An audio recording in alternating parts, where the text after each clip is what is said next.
তো হ্যালো বন্ধুরা, দেখতে পাচ্ছ আজকে মাল বাঁধা কাজ চলছে গ্রামে। চোং মানছে দেখতে পাচ্ছ। কালকে কাটোয়া থেকে জল আনতে যাবে। এই চোং বাঁধা কাজ চলছে, এদিকে ইউনিট সব পড়ানো হচ্ছে, মেশিনের দিকটা সব রেডি হয়ে আছে। এদিকে একজন কাজকর্ম নেই, গেম খেলছে, একজন ঘুমোচ্ছে দেখতে পাচ্ছ।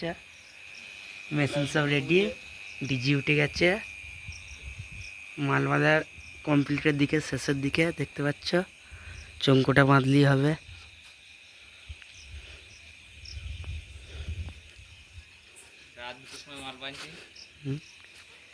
সারাদিন ঘুমিয়েছি আর রাত্রে 2টোর সময় মাল বাঁধছি।